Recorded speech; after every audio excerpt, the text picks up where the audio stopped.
BJP के राष्ट्रीय अध्यक्ष जेपी नड्डा पहुंचे हरिद्वार। एयरपोर्ट पर सीएम धामी ने नड्डा का किया स्वागत। आगामी चुनाव को लेकर के शीर्ष पदाधिकारियों के साथ बैठक की। बीजेपी राष्ट्रीय अध्यक्ष जेपी नड्डा ने ऋषिकुल ऑडिटोरियम में सुनी पीएम के मन की बात। मुख्यमंत्री पुष्कर सिंह धामी समेत प्रदेशीय नेता रहे मौजूद। सीएम धामी ने जनता की शिकायतों का निस्तारण किया। जन सुनवाई के दौरान अधिकारियों को लगाई फटकार। जल्द से जल्द शिकायतों के निस्तारण का दिया आदेश। देहरादून में शत्रु संपत्ति को लेकर के सीएम धामी ने दिए सख्त निर्देश। कहा कि सभी शत्रु संपत्तियों को कब्जा मुक्त करा करके उन्हें सरकारी जमीन करे घोषित। केंद्र सरकार भी गंभीर। उत्तराखंड में लोकसभा चुनाव की तैयारियों को लेकर के बैठक। सीएम ने ली जिला निर्वाचन अधिकारियों की पहली बैठक। अधिकारी ही करेंगी निर्वाचन प्रक्रिया के कार्यों का संपादन। लक्सर सोलानी नदी का तटबंध तोड़ने का वीडियो वायरल। शरारती तत्वों पर तटबंध को तोड़ने का आरोप लगा है। वीडियो में दिखाई दे रहे हैं लोगों की कराई जा रही पहचान। आप देख रहे हैं के न्यूज़, खबरों का सारथी। नमस्कार, स्वागत है आपका। आप देख रहे हैं खबर उत्तराखंड। मैं हूं आपके साथ हारिस। देश की सुरक्षा के लिए घर परिवार से कोसों दूर पुलिस विभाग, वन विभाग व बॉर्डर पर हजारों सैनिक तैनात हैं। चाहे मूसलाधार बारिश हो या फिर कड़कड़ाती ठंड या फिर जला देने वाली गर्मी, ये वन विभाग, पुलिस विभाग के सैनिक हमेशा अपने देश की रक्षा के लिए देश में अपनी अपनी सीमाओं पर डटे रहते हैं, ताकि आप और हम चैन की नींद सो सकें। रक्षाबंधन के त्यौहार पर रविवार को थाना सितारगंज व वन विभाग में एकल विद्यालय की आचार्य महिलाओं ने पुलिसकर्मियों व वन विभाग के अधिकारियों व कर्मचारियों की कलाई पर राखी बांध करके उनकी लंबी आयु की कामना की। राष्ट्रीय स्वयंसेवक संघ द्वारा संचालित एकल विद्यालय की आचार्य महिलाएं सितारगंज थाने पर पहुंची। महिलाओं ने सभी पुलिसकर्मियों की कलाई पर राखी बांध करके उनकी लंबी आयु की कामना की। पुलिसकर्मियों ने भी उन्हें उपहार भेंट किया।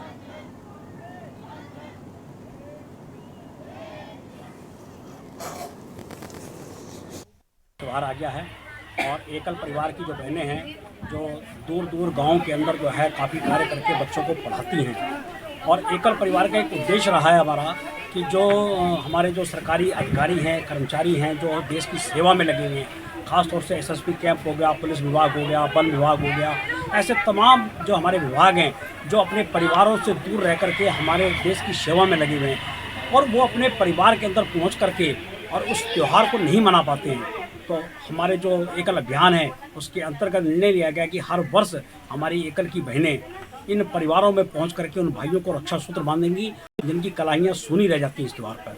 तो उसी के तहत आज यहाँ पर वन विभाग के अंदर हम लोगों ने, यहाँ की एकल की बहनों ने, जितना भी यहाँ पर स्टाफ है, जितने अधिकारी हैं, सभी को जो है रक्षा सूत्र बांधेंगे।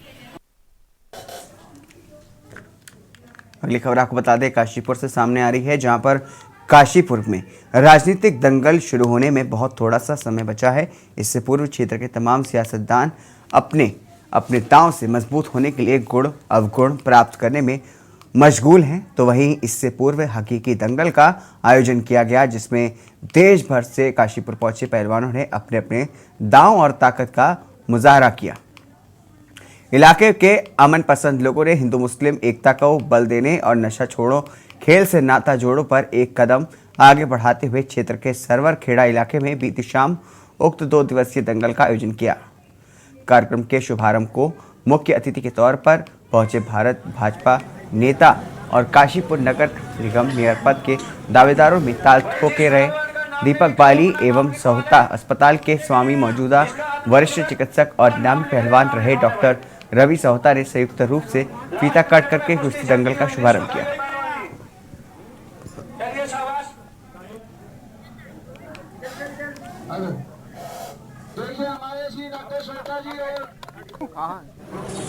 बेहतर रास्ता है खेल। नशे से दूर करने के लिए, युवकों के लिए इससे बेहतर रास्ता कोई नहीं हो सकता। जितना समय वो पढ़ाई के बाद जितना समय वो खेलों के मैदान में लगाएंगे, चाहे वो कुश्ती के रूप में हो, और इस तरह की प्रतियोगिताएं जब आयोजित होंगी तो युवाओं में एक बहुत बेहतर संदेश जाएगा। मैं इसके आयोजन की तरफ से बहुत बहुत शुभकामनाएं देता हूं और भविष्य में ऐसे आयोजन काशीपुर शहर के अंदर आयोजित होते रहे। हर सहयोग उनको अपनी तरफ से जो ये मुहिम स्टार्ट करी है नसीम भाई की तरफ से आसिम भाई की तरफ से बहुत अच्छी पहल है। खेल कोई भी हो, खेल सिखाता है डिसिप्लिन, और डिसिप्लिन से आता है आपके जो रूटीन रोल्स आप सेट कर सकते हैं। तो खेल की वजह से जो अनुशासन आएगा वो डेफिनेटली ड्रग्स के खिलाफ एक बहुत अच्छा पहल रहेगा। उत्तराखंड की पौराणिक संस्कृति को संजो के रखने के लिए लोक पर्वों का अपना अलग ही महत्व है, जिसमें एक पारंपरिक सांतु आठू लोक पर्व की पूरे कुमाऊं से धूम चल रही है। मेंदुखत्ता में सातु आठू पर्व को मातृ शक्ति से बनी मातृ की विधिवत रूप से पूजा अर्चना हुई। मान्यताओं के अनुसार नंदा अष्टमी सातु आठू पर्व भगवान शिव पार्वती की पूजा अर्चना और आनंद मनाने का त्योहार है, जिसमें झोड़ा महिलाओं और पुरुषों ने गोल घेरे में झूम घूम करके धार्मिक एवं सांस्कृतिक गीत गाए। साथ ही पूजा अर्चना के बाद गौरा महेश्वर नाम से प्रचलित शिव पार्वती की उपासना के बाद ही मूर्ति को भावभीनी विदाई देते हुए गौरा महेश्वर को मंदिर में विसर्जन किया गया। मेंदुखत्ता निवासी बीना देवी के आवास पर पिछले कई वर्षों से गमरा पर्व के साथ ही पौराणिक परंपरागत रूप से मनाई गई है, जिसमें लोग गीत गाते हुए मातृ शक्ति द्वारा विशेष अनुष्ठान किए गए, जिसको 3 पीढ़ियों से पारंपरिक रूप से मनाया जा रहा है।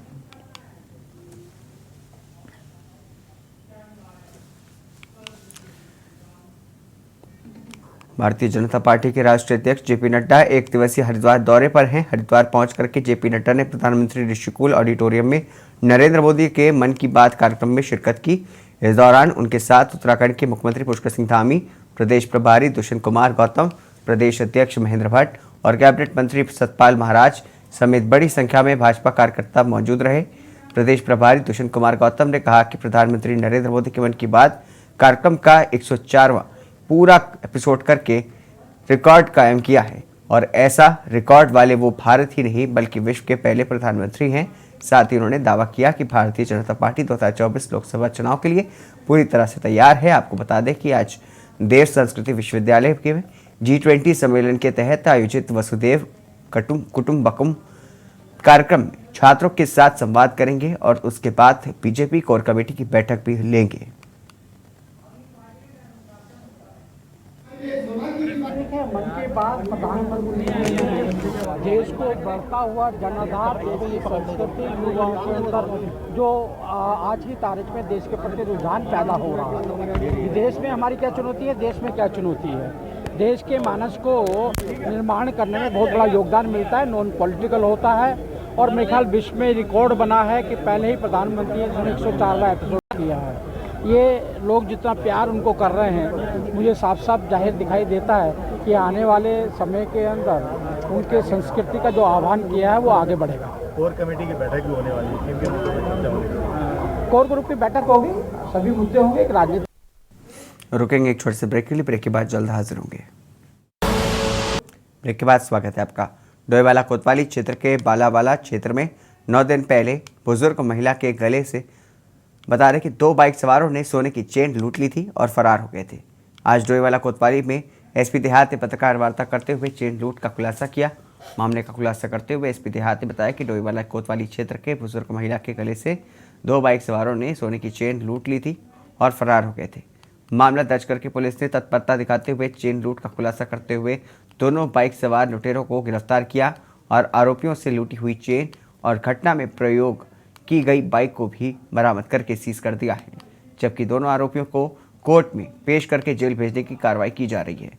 घटना को अंजाम देने वाले दोनों आरोपी मुजफ्फरनगर उत्तर प्रदेश के हैं, जिनके आपराधिक रिकॉर्ड को खंगाला जा रहा है। स्नैचिंग की गई थी, तो इसमें हमारी पूरी टीम काम कर को ये हर्रावाला चौकी क्षेत्र में जो कोतवाली डोईवाला के अंतर्गत आता है, वहाँ पे एक चेन स्नैचिंग की घटना हुई थी। चूँकि एक वृद्ध महिला से चेन स्नैचिंग की गई थी, तो इसमें हमारी पूरी टीम काम कर रही थी और इसमें ये सफलता मिली है। प्रभारी निरीक्षक डोईवाला के नेतृत्व में ये 2 अभियुक्त हैं, इनको कल अरेस्टिंग की गई है इनकी, और इनसे वो चेन भी बरामद की गई है और जो इन्होंने जिस घटना को जिस मोटरसाइकिल पर गाड़ित किया था वो मोटरसाइकिल भी बरामद की गई है। हम इन दोनों के आपराधिक इतिहास का जानकारी कर रहे हैं। दोनों बेसिकली वैसे मुजफ्फरनगर के रहने वाले हैं। वहीं बीजेपी के राष्ट्रीय अध्यक्ष जगत प्रकाश नड्डा आज हरिद्वार दौरे पर पहुंच करके ऋषिकुल ऑडिटोरियम में प्रधानमंत्री नरेंद्र मोदी की मन की बात को भाजपा राष्ट्रीय महामंत्री और उत्तराखंड प्रभारी दुष्यंत गौतम, उत्तराखंड के मुख्यमंत्री पुष्कर सिंह धामी, हरिद्वार सांसद रमेश पोखरियाल निशंक और तमाम भाजपा विधायकों सहित हरिद्वार बूथ 174 के कार्यकर्ता के साथ सुना। इसके बाद नड्डा आध्यात्मिक संस्था शांति कुंज में G20 पर आधारित कार्यक्रम वसुदेव कुटुंबकम और आज़ादी के अमृत महोत्सव कार्यक्रमों में भाग लेंगे। चुनाव की दृष्टि से नड्डा राज्य भाजपा की कोर कमेटी की बैठक भी करेंगे। शाम को मां गंगा की आरती में भाग लेंगे। नड्डा के हरिद्वार दौरे को लेकर के बीजेपी कार्यकर्ता भी खासे उत्साहित नजर आए। मन की बात प्रधानमंत्री जी के देश को बढ़ता हुआ जनाधार, देश की संस्कृति, युवाओं के अंदर जो आज की तारीख में देश के प्रति रुझान पैदा हो रहा है। विदेश में हमारी क्या चुनौती है, देश में क्या चुनौती है। देश के मानस को निर्माण करने में बहुत बड़ा योगदान मिलता है, नॉन पॉलिटिकल होता है। और मेरे ख्याल विश्व में रिकॉर्ड बना है कि पहले ही प्रधानमंत्री जिन्होंने 104वां एपिसोड किया है। ये लोग जितना प्यार उनको कर रहे हैं, मुझे साफ साफ जाहिर दिखाई देता है कि आने वाले समय के अंदर उनके संस्कृति का जो आह्वान किया है वो आगे बढ़ेगा।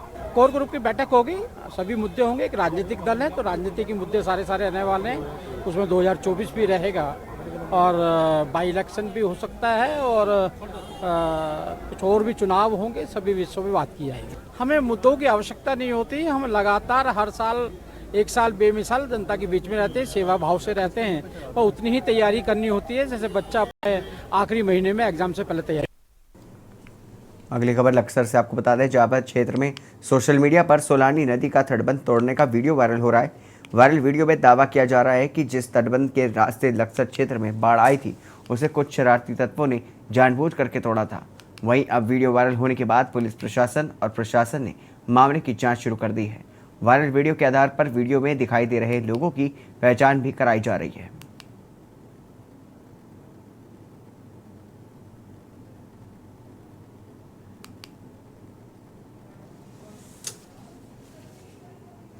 खबर नैनीताल से आपको बता दें, जहां पर 20 सितंबर से 27 सितंबर तक मां नैना देवी महोत्सव के भव्य आयोजन को लेकर के जिला प्रशासन और राम सेवक सभा तैयारियों में जुटा हुआ है। मां नैना देवी के भव्य महोत्सव के लिए प्रशासन, नगरपालिका एवं श्रद्धालुओं के सहयोग से भव्य रूप से आयोजन के लिए 20 समितियां गठित की गई हैं। इन समितियों को कदली वृक्ष, मूर्ति निर्माण, मंडप व्यवस्था, मंडप निर्माण, 5 आरती, देवी भोग, डोली विसर्जन की जिम्मेदारी दी गई है।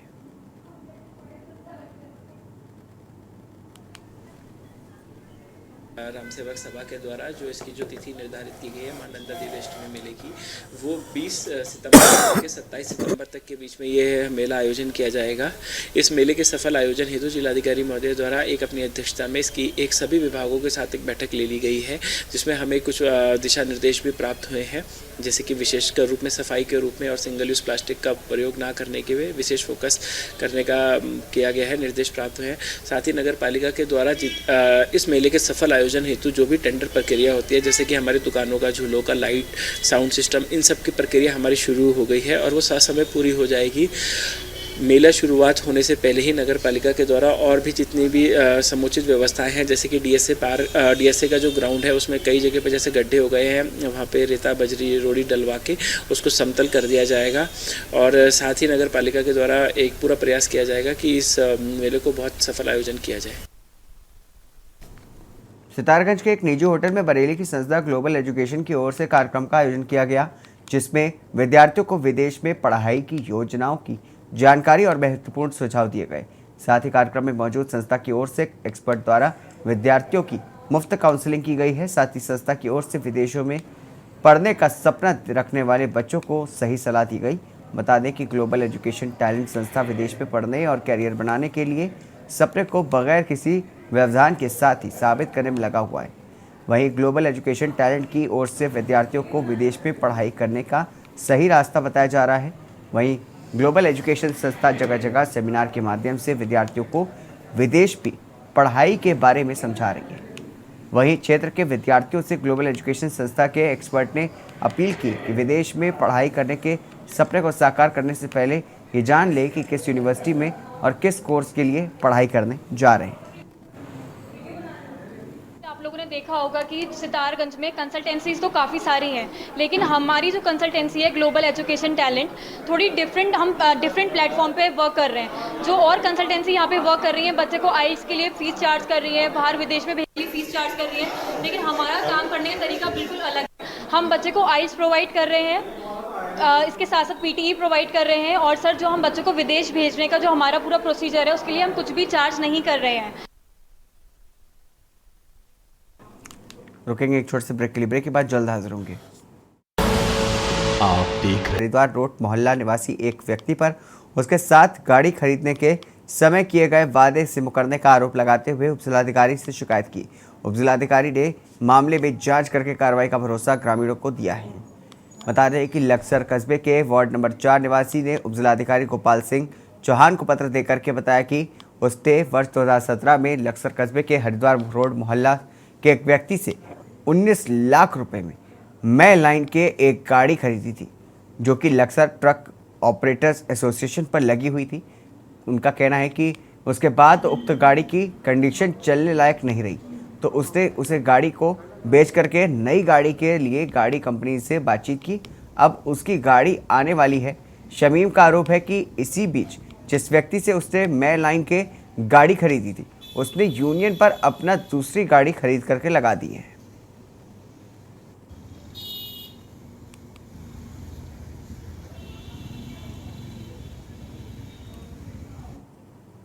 धर्मनगरी हरिद्वार में क्राइम का ग्राफ लगातार बढ़ रहा है। हालांकि पुलिस घटना के चंद दिनों में ही घटना का खुलासा कर देती है, लेकिन आए दिन लगातार क्राइम अपना नया रिकॉर्ड बना रहा है। देर रात सिडकुल थाना क्षेत्र में ग्राम रावली महदूद में बिजनौर निवासी एक युवक ने सुभाष नामक युवक को गोली मार दी। सूचना मिलने के बाद मौके पर पहुंची पुलिस ने घायल युवक को जिला अस्पताल में भिजवाया और मामले की जाँच पड़ताल में जुट गई। SP क्राइम रेखा यादव का कहना है कि 112 के माध्यम से पुलिस को गोली लगने की सूचना प्राप्त हुई। सूचना मिलते ही पुलिस मौके पर पहुंची और जांच में जुट गई। पता चला कि दोनों की युवक पहले से परिचित है और जिस युवक को गोली मारी है वो रावली महदूद निवासी है और हीरो मोटोकॉर्प कंपनी में कर्मचारी है। गोली चलने का कारण अभी तक स्पष्ट नहीं हो पाया है। युवक को उपचार के बाद ही गोली चलने का मामला साफ हो पाएगा। कुछ देर पहले MDT के माध्यम से एक सूचना प्रसारित हुई, जिसमें तत्काल पुलिस बल रवाना किया। घायल व्यक्ति को उपचार हेतु अस्पताल भिजवाया गया है। चूँकि घायल व्यक्ति था और गोली लगने की सूचना थी, उसको शरीर पे फायरआर्म इंजरी का शॉट था, उसको उपचार हेतु भेज दिया गया। प्राथमिक तौर पर जब इतनी जानकारी मिली कि दोनों जो जिसने गोली चलाई है, जिसको गोली लगी, दोनों किसी न किसी माध्यम से परिचित है और जिसको गोली लगी वो रावली महदूद का रहने वाला है और हीरो मोटोकॉर्प में काम करना बताया जा रहा है। बट अभी इसकी आधिकारिक तौर पर पुष्टि नहीं की जा सकती, क्योंकि वो अभी उपचाराधीन है। जैसे ही उसका उपचार खत्म होता है और वो बोलने की स्थिति में होगा, तब अन्य फैक्ट्स प्रकाश में आए।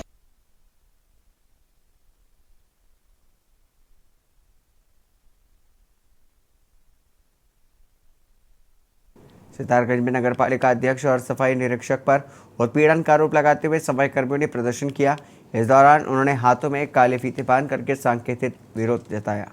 पूर्व में सफाई नायक राजपाल वाल्मीकि ने पालिका अध्यक्ष हरीश दुबे और सफाई निरीक्षक सुवेंद्र सिंह पर डेली वेज सफाई कर्मी का वेतन रोक के जाने और जाति सूचक शब्दों के इस्तेमाल का आरोप लगाते हुए मुकदमा दर्ज कराया था, जिसके चलते सफाई कर्मियों ने पालिका अध्यक्ष व सफाई निरीक्षक पर उत्पीड़न का आरोप लगाते हुए विरोध प्रदर्शन शुरू कर दिया। सफाई कर्मचारियों ने नगर पालिका परिषद में काले फीते बांध करके सांकेतिक विरोध भी जताया था। यहाँ पर किच्छा देवभूमि सफाई कर्मचारी संघ के जिलाध्यक्ष विनोद कुमार और शाखा अध्यक्ष कैलाश वाल्मीकि आदि ने पालिका कार्यालय पहुंच करके सफाई कर्मियों के प्रदर्शन का समर्थन किया। सफाई कर्मियों ने नारेबाजी करते हुए आरोप लगाया कि इस तरह की घटनाओं से सफाई कर्मियों के मनोबल पर असर पड़ता है।